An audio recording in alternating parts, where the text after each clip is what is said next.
이곳은 영국의 하이드파크입니다. 런던 시민들의 사랑을 독차지하는 공원이죠. 하지만 해가 지면 상황이 완전히 달라집니다. 밤 10시가 넘으면 경찰도 단독 순찰을 꺼립니다. 뉴욕의 센트럴파크는 어떨까요? 밤 9시면 공원 안으로 들어가지 말라는 경고가 곳곳에 붙어 있습니다.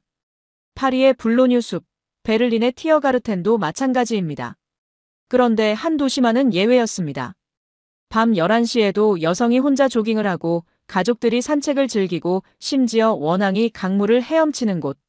대체 이 도시에는 어떤 비밀이 숨겨져 있는 걸까요? 기억하시나요? 영국에서 큰 논란이 됐던 삼성 갤럭시 광고를 말입니다. 새벽 2시, 여성이 혼자 이어폰을 끼고 런던 거리를 조깅하는 장면이었죠. 나만의 시간을, 나만의 스타일로라는 멘트와 함께요. 영국 언론은 비현실적이라며 맹비난했습니다. 결국 그 광고는 일주일 만에 방송에서 사라져야 했어요.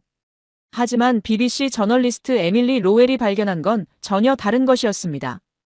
광고 속 그 불가능한 장면이 실제로 일어나고 있는 도시가 있다는 거였어요. 지금부터 그 놀라운 이야기를 시작하겠습니다. 잠깐만요. 혹시 지금 어디서 듣고 계신가요? 구독과 좋아요 미리 눌러주시면 건강하고 행복한 기운 듬뿍 받으실 거예요. 저는 에밀리 로웰입니다. BBC에서 범죄 통계를 다루는 저널리스트죠. 새벽 3시, 런던 본부 회의실은 차가운 형광등 불빛으로 가득했습니다. 책상 위엔 삼성 갤럭시 광고 관련 자료가 펼쳐져 있었어요. A사 용지 15장이 넘었습니다. 시청자 반응 분석부터 언론 보도 내용까지요. 그 광고가 영국에서 어떤 논란을 일으켰는지 아시나요? 저는 그 모니터를 바라보며 이를 악물었습니다. 화면 속 여성이 새벽 2시에 이어폰을 끼고 조깅을 하는 장면이었습니다. 런던 다리를 건너고 어두운 골목을 지나고 강변을 따라 달리는 모습이었어요. 나만의 시간을, 나만의 스타일로라는 카피와 함께요. 그 여성의 얼굴엔 두려움이 전혀 없었습니다. 오히려 자유롭고 평화로워 보였어요. 저는 그 광고를 보는 순간 분노가 치밀어 올랐습니다. 손이 주먹으로 말렸어요. 이건 거짓이에요. 현실을 모르는 사람들이 만든 허상입니다. 제가 이 일을 시작한 이유는 명확합니다. 여동생 소피가 런던 북부에서 밤에 납치당했거든요. 지금도 생생합니다. 그날을 떠올리면 가슴이 조여와요. 그날 새벽 4시에 걸려온 전화. 소피의 떨리는 목소리. 언니, 나 병원이야. 목소리가 간신히 들릴 정도로 작았어요. 경찰이 찾았을 때 소피는 공원 벤치 옆에 쓰러져 있었어요. 다행히 큰 부상은 없었습니다. 하지만 소피의 눈빛은 변했어요. 예전에 밝고 쾌활했던 소피는 사라졌습니다. 두려움이 그 안에 자리 잡았죠. 그 이후로 저는 야간 범죄 통계를 집요하게 추적했습니다. 런던, 파리, 뉴욕의 밤거리. 모든 도시가 똑같았어요. 해가 지면 위험해지고 여성들은 집에 숨어들어야 하는 곳들이었습니다. 세상 어디에도 안전한 밤은 없다는 걸 증명하기 위해서였어요. 소피의 고통이 헛되지 않도록요. 삼성 광고가 방영되자마자 영국 언론은 들끓었습니다. 비현실적이다. 위험천만한 메시지다. 여성을 현혹한다. 가디언지에서는 무책임한 판타지라고 혹평했어요. 결국 그 광고는 일주일 만에 방송에서 사라졌어요. 편집장이 슬라이드를 넘겼습니다. 화면에 떴어요. 서울, 한강, 자정. 사진 속엔 조깅하는 여성들이 보였습니다.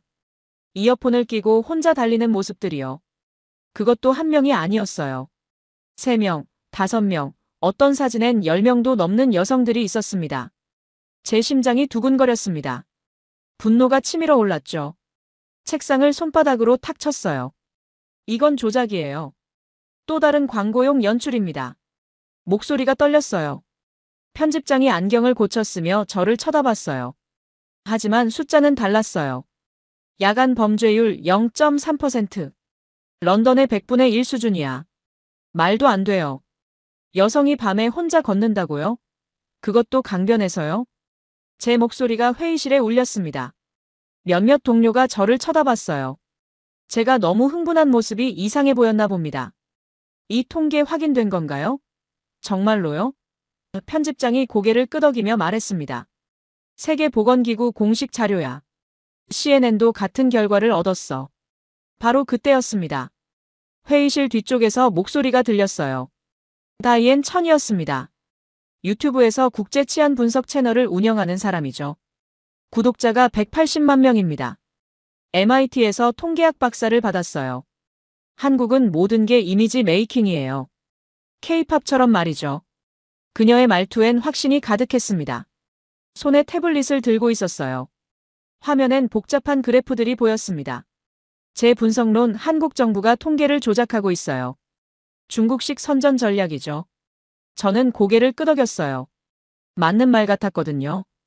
다이앤이 태블릿 화면을 보여줬습니다. 이 데이터를 보세요. 서울의 CCTV 밀도는 세계 최고 수준이에요. 감시 사회죠. 그게 치안이라고 할 수 있나요? 편집장이 고개를 가로저었습니다. 다이앤, 감시와 안전은 다른 문제야. 아니에요. 감시가 곧 통제고, 통제가 곧 거짓 평화입니다.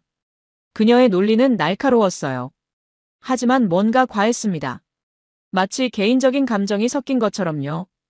회의가 끝나고 저는 자리에 혼자 남았습니다. 노트북을 열었어요. 화면엔 그 삼성 광고가 다시 떠올랐습니다. 밤 2시에 여성이 혼자 조깅하는 장면이었죠. 자유롭고 평화로운 표정이었어요. 저건 판타지야. 서울이 드라마 세트장은 아니잖아. 저는 혼자 중얼거렸습니다.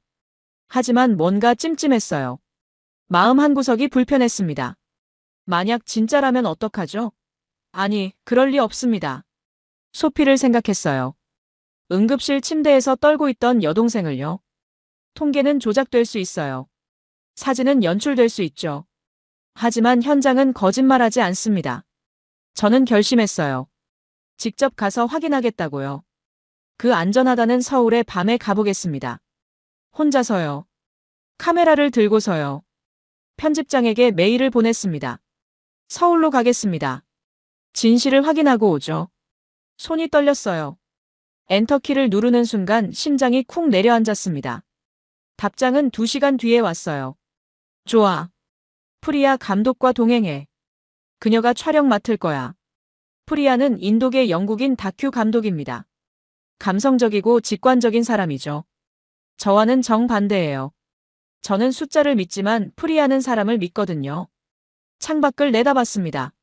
런던의 밤은 여전히 어두웠어요. 가로등 불빛이 희미하게 거리를 비췄습니다. 사이렌 소리가 멀리서 들렸습니다. 또 누군가 다쳤겠죠. 저는 가방을 쌌어요. 카메라, 노트북, 녹음기. 그리고 소피의 사진을 지갑에 넣었습니다. 언니가 증명할게. 세상 어디에도 안전한 밤은 없다고. 비행기표를 예약했습니다. 일주일 뒤 출발이었어요. 서울로요. 진실을 찾으러 가는 겁니다. 그 밤 잠이 오지 않았어요. 계속해서 그 광고 장면이 떠올랐습니다.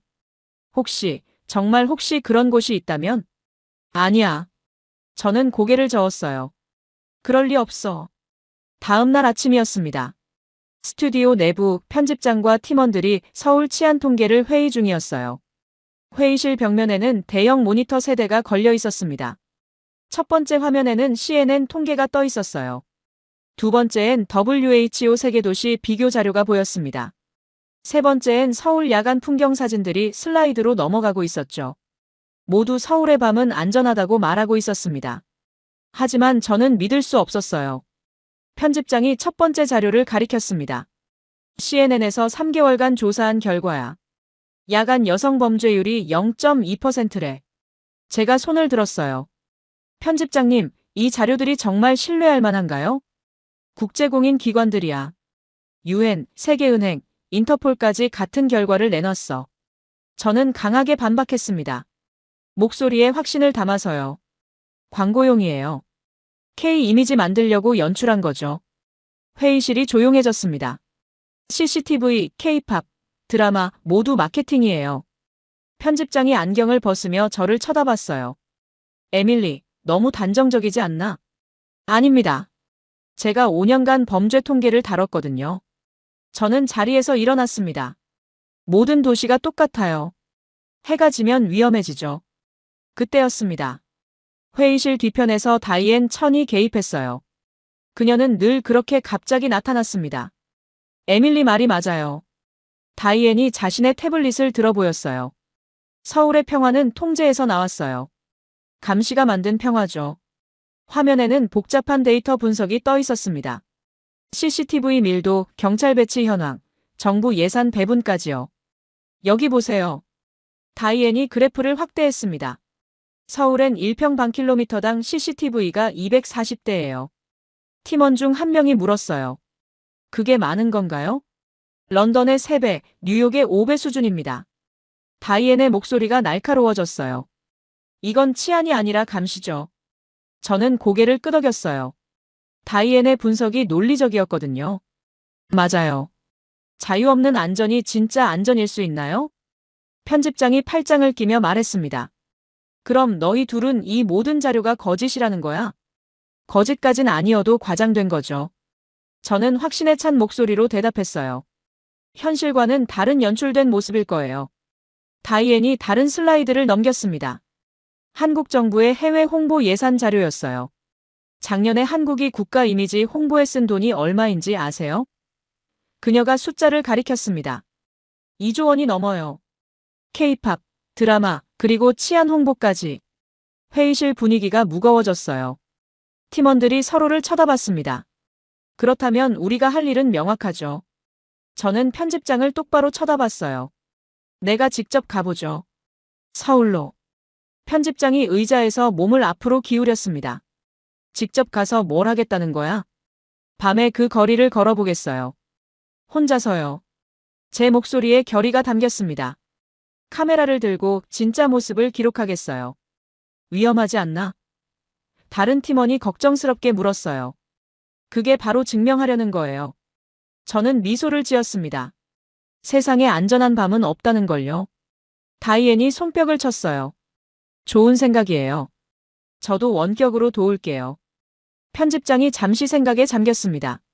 손가락으로 책상을 두드리는 소리만 들렸어요. 회의실이 조용했습니다. 30초 정도 지났을까요?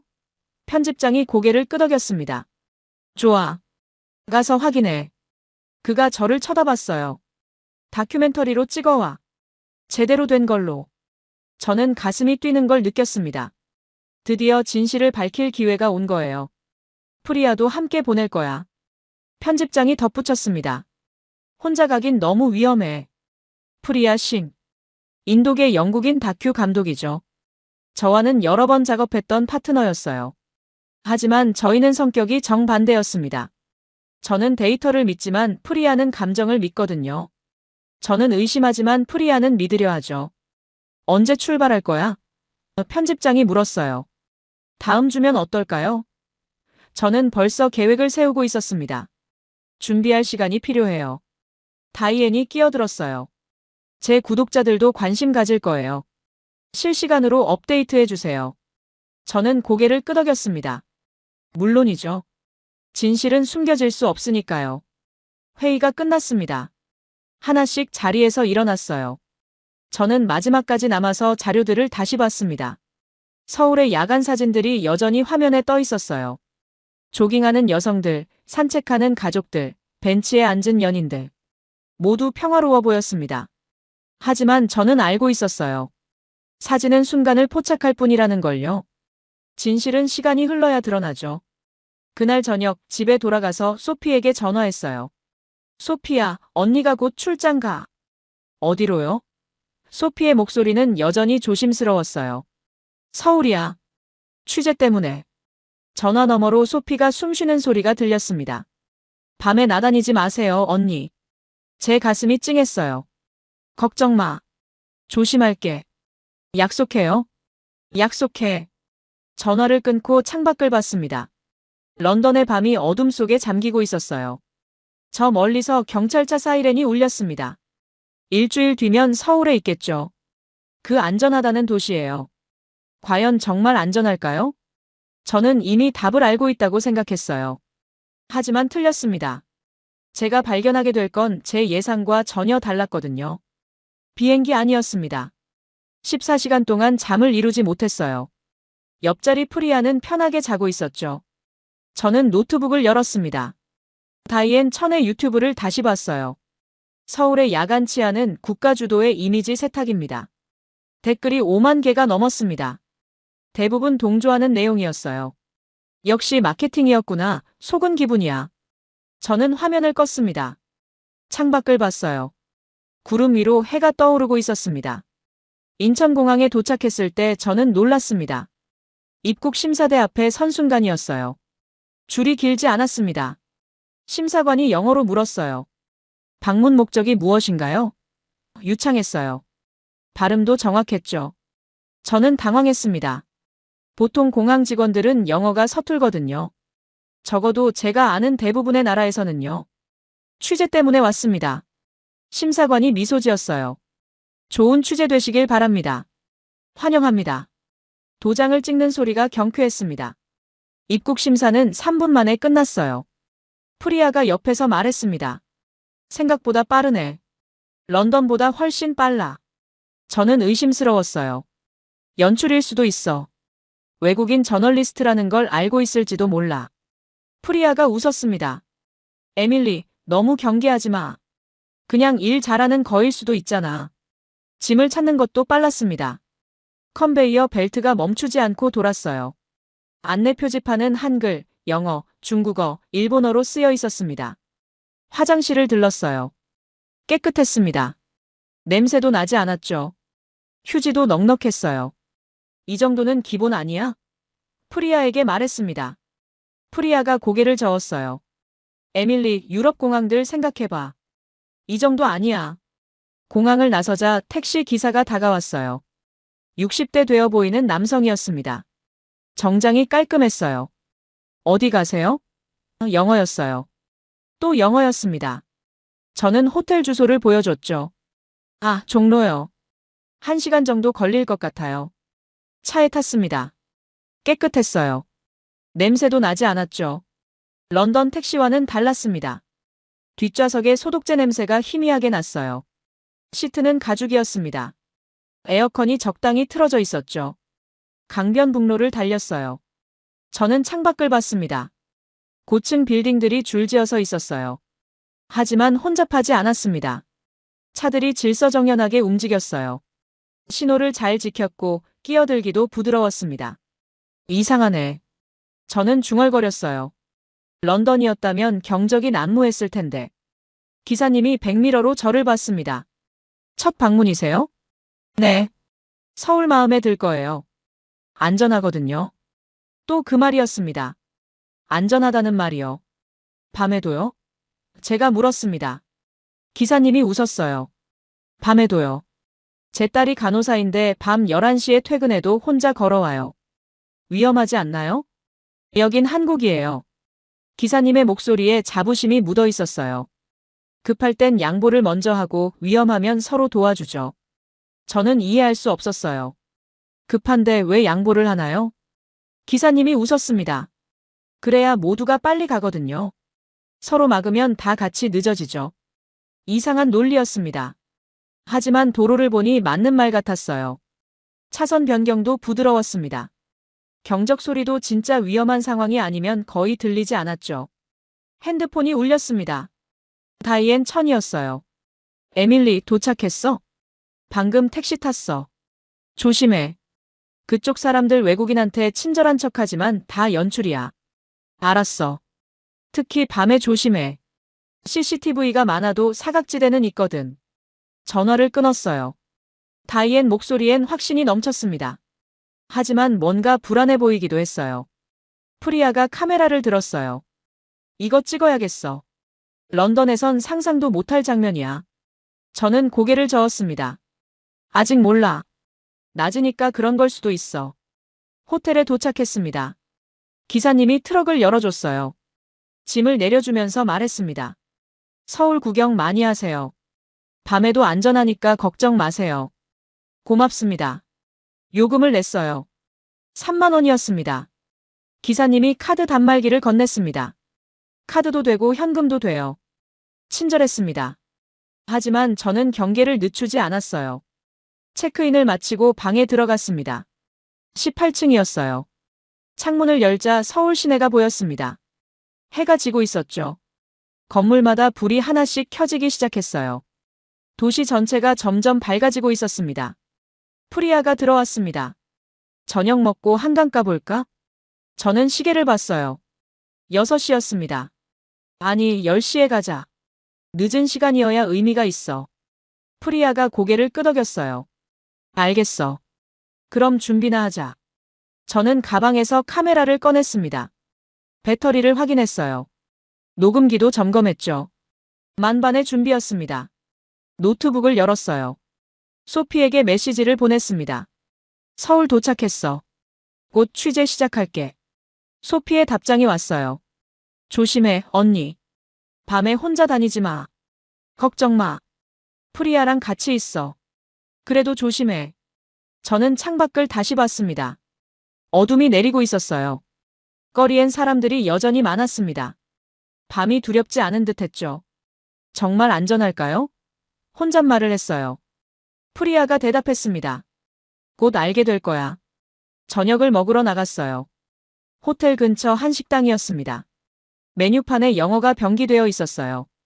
직원도 영어로 주문을 받았습니다. 이 동네 사람들 영어 교육 엄청 받았나 봐. 프리아가 말했어요. 저는 대답하지 않았습니다.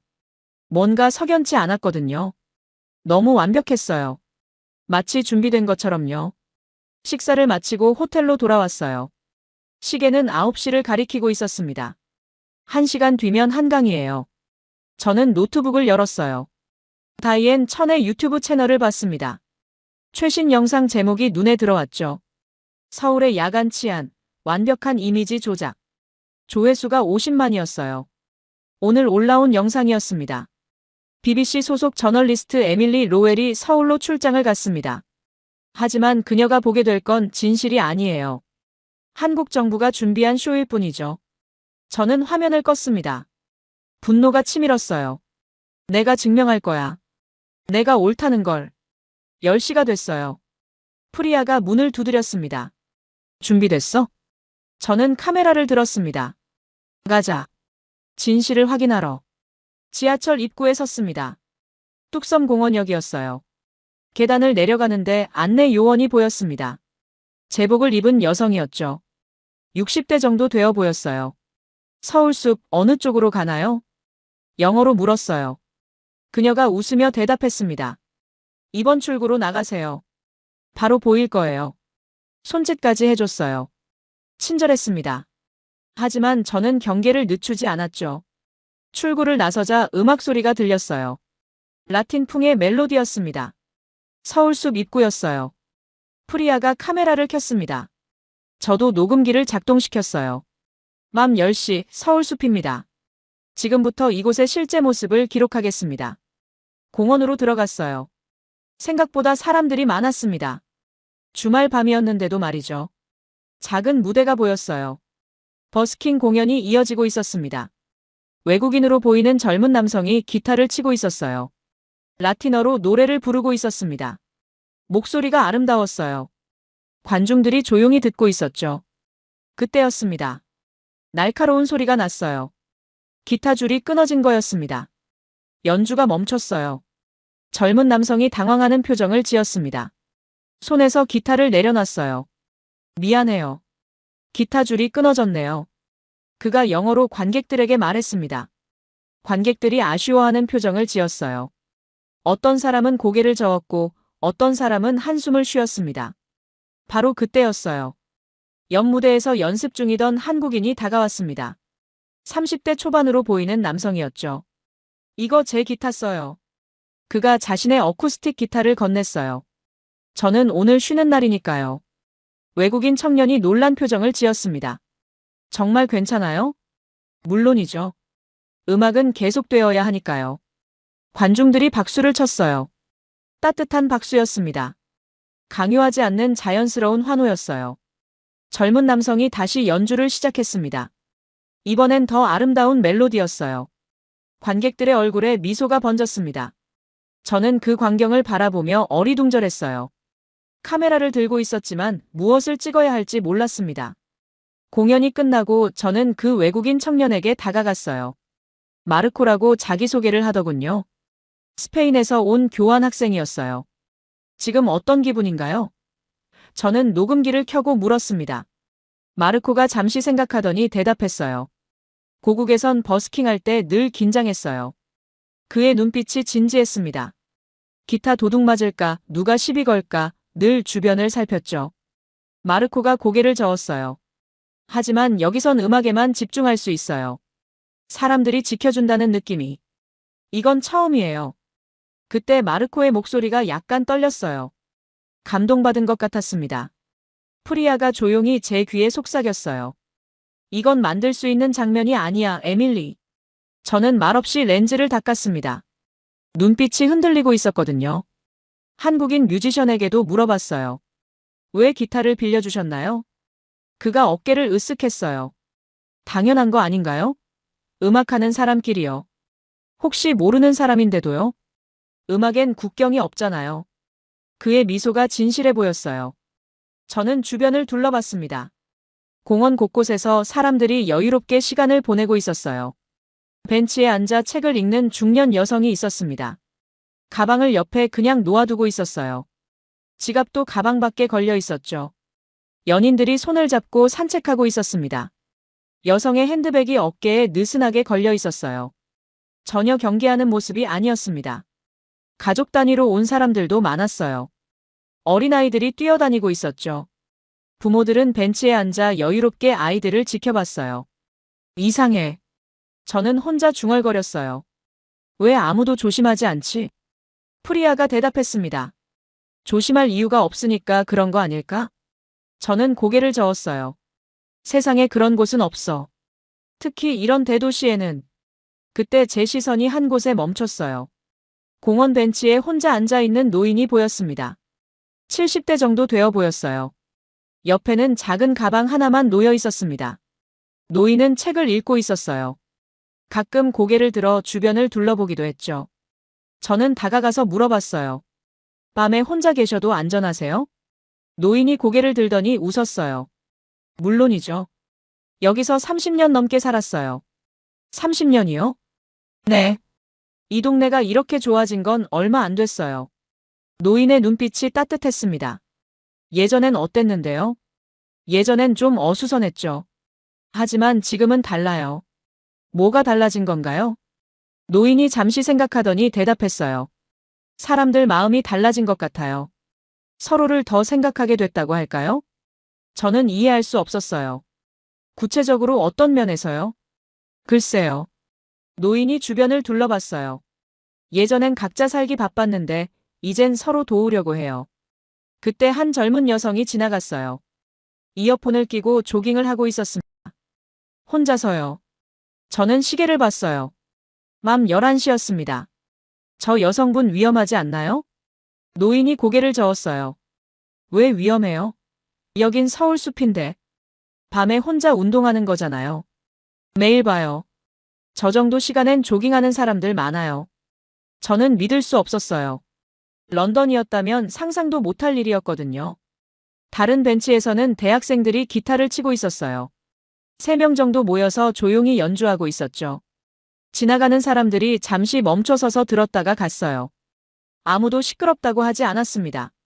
오히려 박수를 쳐주는 사람들이 있었어요. 프리야, 이거 뭐야? 저는 혼란스러웠어요. 정말 이런 곳이 있는 거야? 프리아가 카메라 화면을 보여줬어요. 지금까지 찍은 장면들이 나와 있었습니다. 마르코의 연주, 기타를 빌려준 한국인, 박수치는 관객들, 책 읽는 노인, 조깅하는 여성. 모든 장면이 자연스러웠어요. 연출된 티가 전혀 없었습니다. 에밀리, 인정해. 프리아가 말했습니다. 여긴 진짜야. 우리가 예상했던 거와 달라. 저는 대답하지 않았어요. 아직 확신할 수 없었거든요. 하지만 마음 한구석이 흔들리고 있었습니다. 이 모든 게 정말 자연스러운 일상이라면, 제가 틀렸다면, 그 순간 제 핸드폰이 울렸어요. 다이앤 천이었습니다. 에밀리, 뭔가 찾았어? 저는 주변을 둘러보며 대답했어요. 아직 확실하지 않아. 뭐가 확실하지 않아? 연출인 것 뻔하잖아. 하지만 저는 더 이상 확신할 수 없었어요. 지금 제 눈앞에 펼쳐진 모습들이 너무나 자연스러웠거든요. 다음 날 오후였습니다. 저희는 중랑천으로 향했어요. 프리아의 제안이었습니다. 어제 서울숲은 너무 관광지 같았어. 좀 더 일상적인 곳을 가보자. 지하철을 타고 갔어요. 중화역에서 내려서 10분 정도 걸었습니다. 주택가 사이로 난 길이었어요. 중랑천이 보였습니다. 생각보다 넓었어요. 양쪽으로 산책로가 잘 정비되어 있었습니다. 여긴 관광지가 아니네. 저는 주변을 둘러봤어요. 평범한 동네 사람들이 산책하고 있었습니다. 프리아가 카메라를 들었습니다. 야경을 찍어보자. 해가 지고 있었어요. 강물 위로 노을이 비쳤습니다. 은은한 조명이 켜지기 시작했죠. 그때였습니다. 수면 위에 뭔가 움직이는 게 보였어요. 작은 물새 2마리였습니다. 저거 뭐야? 프리아가 카메라를 확대해서 봤어요. 근처를 지나던 시민이 말했습니다. 원앙이에요. 매년 봄이면 와요. 원앙이라고요? 저는 놀랐습니다. 도시 한복판에 그런 새가 살다니요. 언제부터 왔나요? 제가 물었어요. 한 5년 전부터요. 이젠 동네 명물이죠. 그 시민이 손가락으로 가리켰어요. 저기 둥지도 있어요. 나무 구멍에 만들었거든요. 정말 그 나무를 보니 구멍이 있었습니다. 원앙이 그 안에서 살고 있는 거였어요. 사람들이 하나둘 모여들었습니다. 하지만 아무도 소리를 내지 않았어요. 플래시도 터뜨리지 않았습니다. 한 아이가 엄마에게 물었어요. 엄마, 저 새 왜 2마리가 같이 다녀? 엄마가 조용히 대답했습니다. 원앙은 평생 함께 살아. 사랑하는 새거든. 아이가 고개를 끄덕였어요. 우리 엄마 아빠처럼. 엄마가 웃으며 아이 머리를 쓰다듬었습니다. 그래, 그렇게. 저는 그 장면을 바라보며 무의식적으로 숨을 멈췄습니다. 아무도 새를 방해하지 않았어요. 자연스럽게 거리를 두고 지켜봤습니다. 원앙 2마리가 물 위를 유유히 헤엄쳤어요. 가끔 한 마리가 물속으로 잠수하면 다른 한 마리가 기다렸습니다. 마치 서로를 배려하는 것 같았어요. 이상해. 저는 혼자 중얼거렸어요. 런던에서는 이런 새 보기 어려운데. 옆에 있던 할아버지가 말했습니다. 예전엔 여기도 없었어요. 그럼 언제부터요? 물이 깨끗해지면서부터죠. 할아버지가 천을 바라봤어요. 20년 전만 해도 여긴 냄새가 심했어요. 물고기도 없었죠. 지금은 어때요? 지금은 물고기도 많고 새들도 와요. 정말 물속을 보니 작은 물고기들이 헤엄치고 있었습니다. 맑은 물이었어요. 어떻게 이렇게 깨끗해진 거예요? 제가 물었습니다. 시민들이 노력했어요. 쓰레기 안 버리고 세제도 친환경으로 쓰고. 할아버지의 목소리에 자부심이 묻어 있었어요. 정부에서 한 게 아니라요? 정부도 했지만 시민들 역할이 컸어요. 그때 원앙 한 마리가 물고기를 잡아 올렸습니다. 다른 한 마리와 나눠 먹었어요. 사람들이 조용히 박수를 쳤습니다. 한 여성이 아이에게 말했어요. 봐라, 서로 나눠 먹네. 아이가 눈을 반짝이며 봤습니다. 와, 신기해. 저는 카메라에 말했습니다. 이건 연출할 수 없는 장면입니다. 프리아가 제 어깨를 두드렸습니다. 에밀리, 저거 봐. 손가락이 가리키는 곳을 봤어요. CCTV가 보였습니다. 하지만 눈에 띄지 않게 설치되어 있었죠.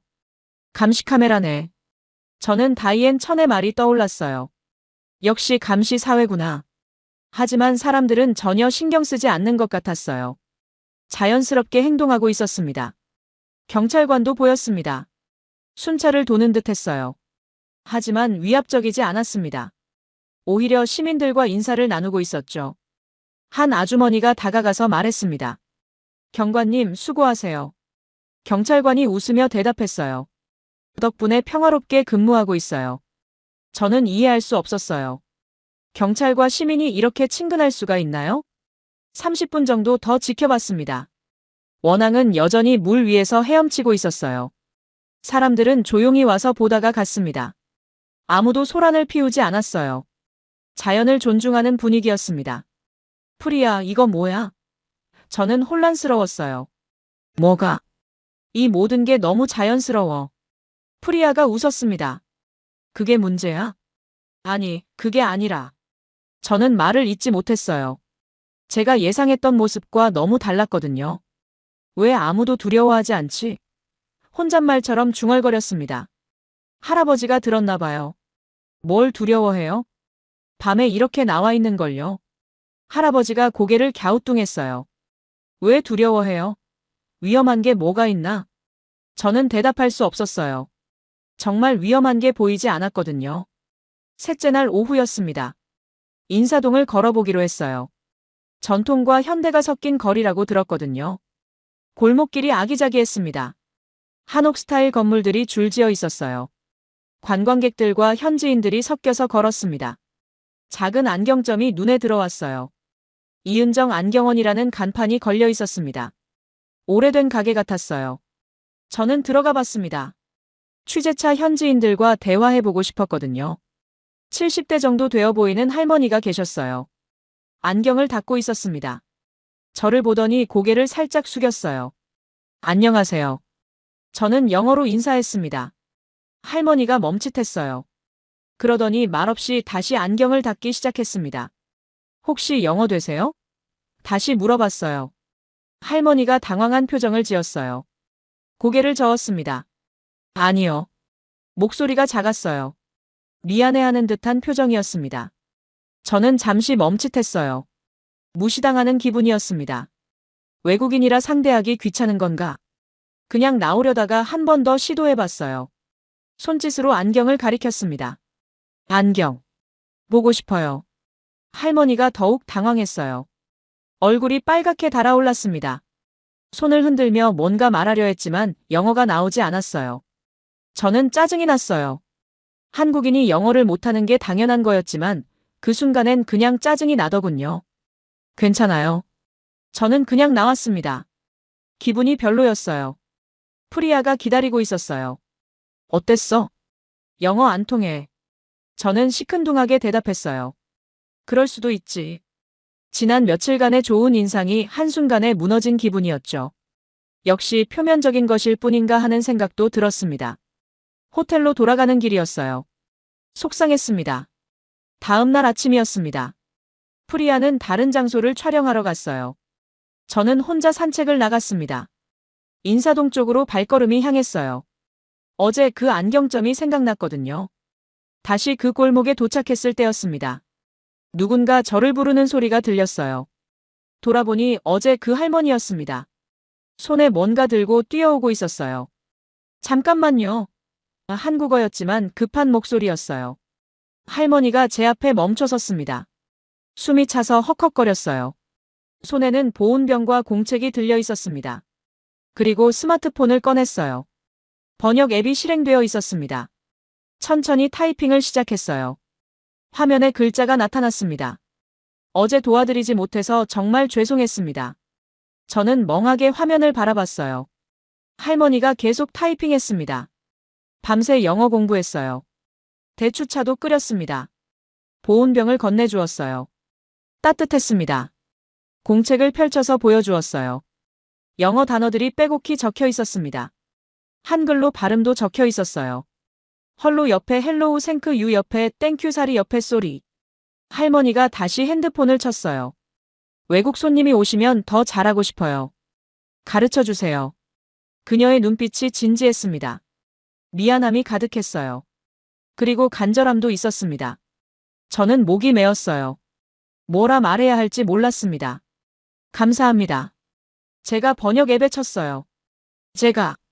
제가 너무 성급했어요. 할머니가 고개를 저었어요. 아니에요. 제 잘못이에요. 손을 흔들며 핸드폰에 쳤습니다.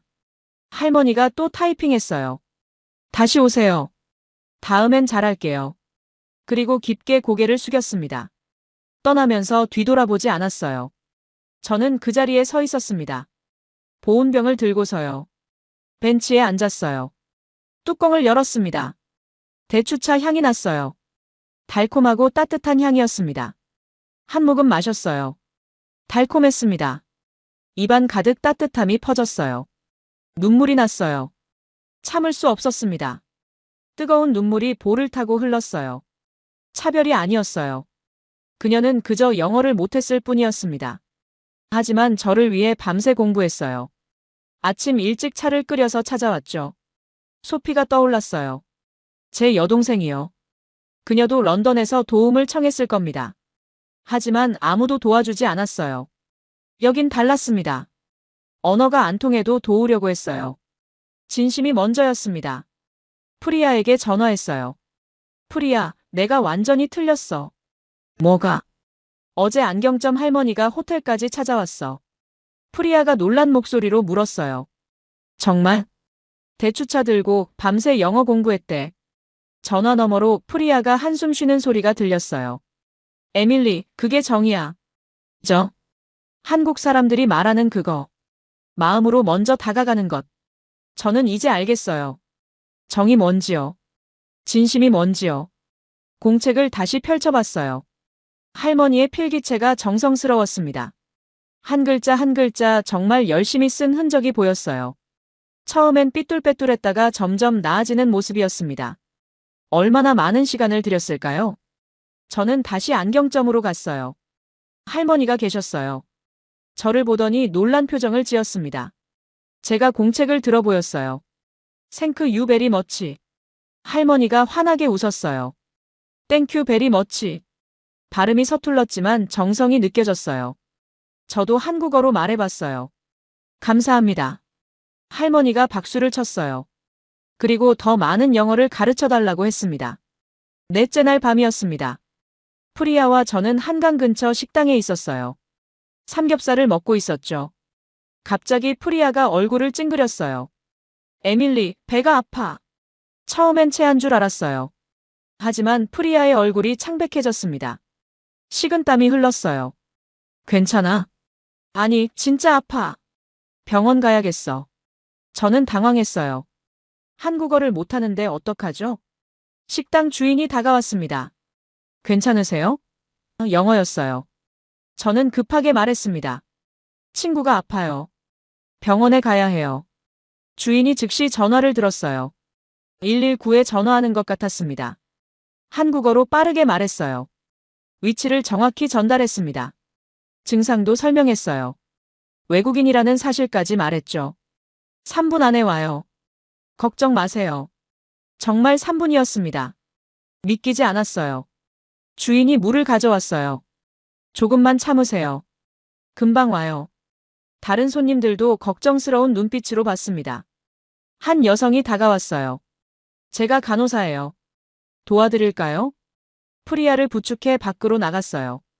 거리는 복잡했습니다. 러시아워 시간이었거든요. 차들이 빽빽하게 막혀 있었어요. 사이렌 소리가 들렸습니다. 멀리서 다가오고 있었어요. 그런데 놀라운 일이 벌어졌어요. 가장 앞에 있던 승용차가 급하게 길가로 붙었습니다. 뒤따르던 차들도 똑같이 했어요. 마치 훈련이라도 받은 것처럼요. 한 차량은 인도 쪽으로 바짝 붙었습니다. 운전자가 창문을 내리고 손을 흔들었어요. 구급차에게 신호를 보내는 듯 했습니다. 택시 한 대가 급정거했어요. 뒤에서 경적이 울릴 법도 한데 아무도 소리내지 않았습니다. 한 SUV는 중앙선을 약간 넘어서까지 비켜섰어요. 반대편 차선도 속도를 늦췄습니다. 마치 바다가 갈라지는 것 같았어요. 모든 차가 협력하고 있었습니다. 구급차가 빠르게 다가왔습니다. 정확히 3분이었어요. 구급대원이 내렸습니다. 젊은 남성이었어요. 이름표가 보였어요. 김주영이라고 적혀 있었습니다. 어디가 아프세요? 영어였습니다. 또 영어였어요. 프리아가 대답했습니다. 배가 너무 아파요. 오른쪽 아랫배요. 대원이 고개를 끄덕였습니다. 맹장일 수 있어요. 빨리 가야겠습니다.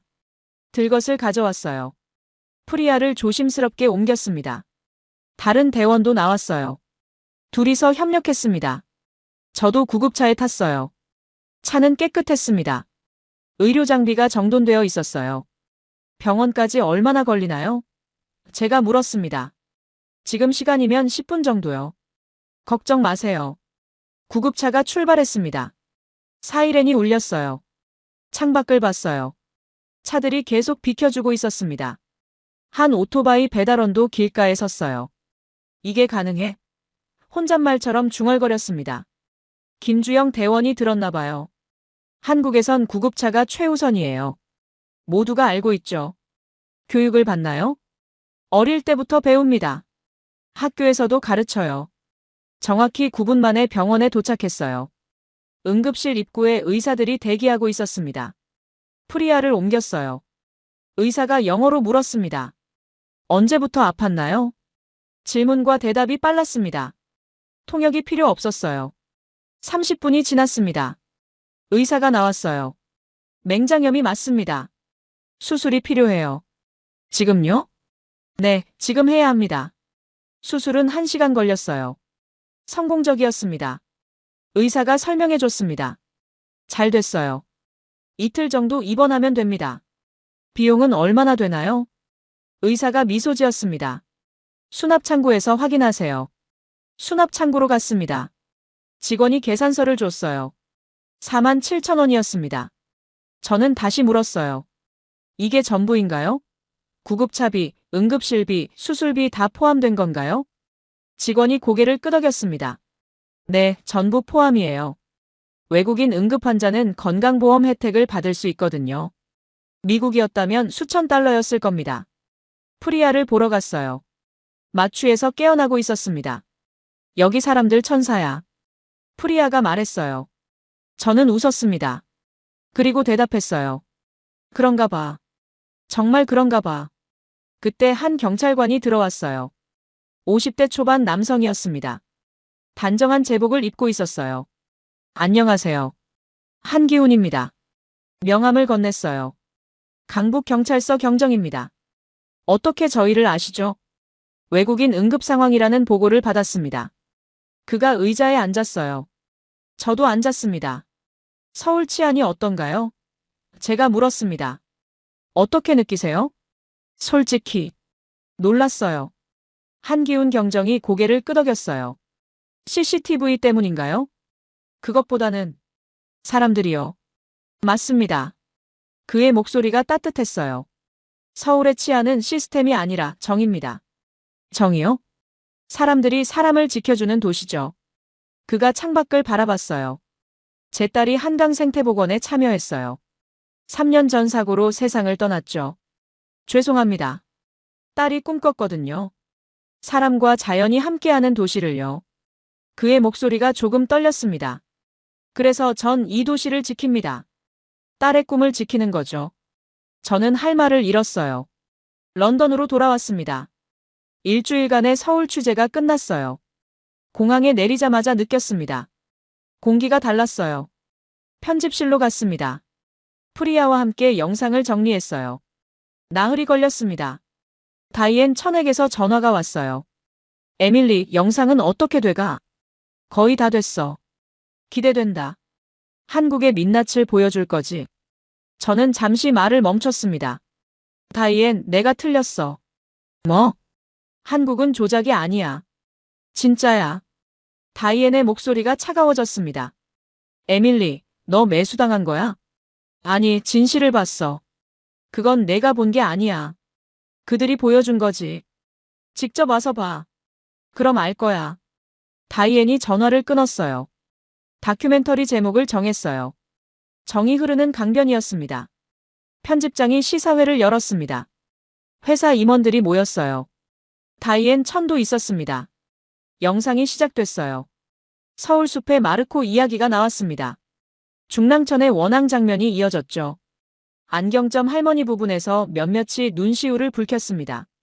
공책에 적힌 영어 단어들이 화면에 클로즈업 됐어요. 응급 상황 부분에서 임원들이 숨을 죽였어요. 차들이 길을 비켜주는 장면에서 누군가 감탄했습니다. 45분짜리 다큐였어요. 마지막 장면은 한기훈 경정의 인터뷰였습니다.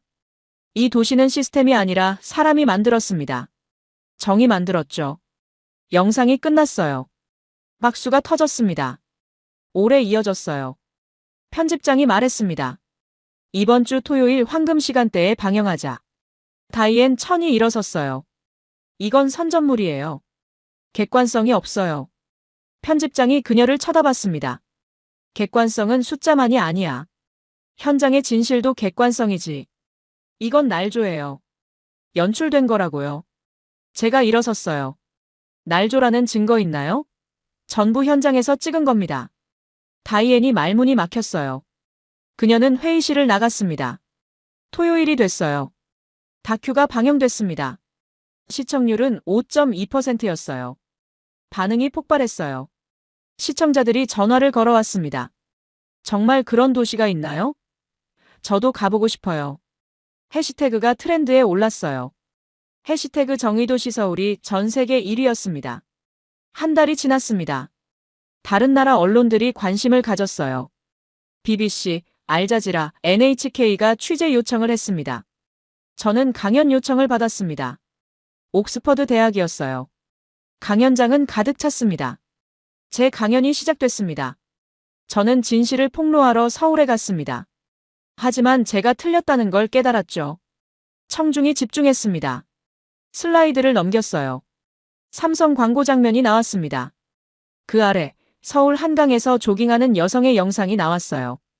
광고라고 믿었던 장면이 서울에선 현실이었습니다. 마지막 슬라이드였습니다. 이은정 할머니 사진이었어요. 영어 공책도 함께 나왔습니다. 이분은 밤새 영어를 공부했습니다.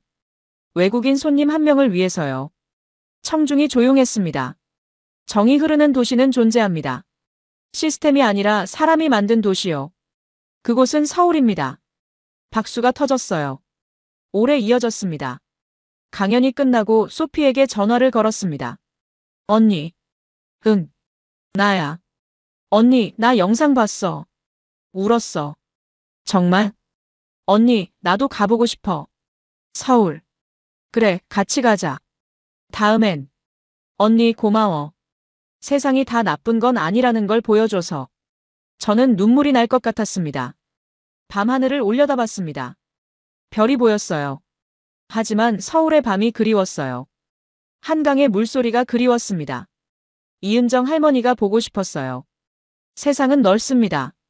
어두운 곳도 있지만 밝은 곳도 있어요. 정이 흐르는 곳도 있습니다. 저는 이제 압니다. 숫자만이 진실이 아니라는 걸요. 사람의 마음이 진짜 진실이라는 걸요. 서울이 가르쳐줬습니다. 정이 뭔지요. 진심이 뭔지요.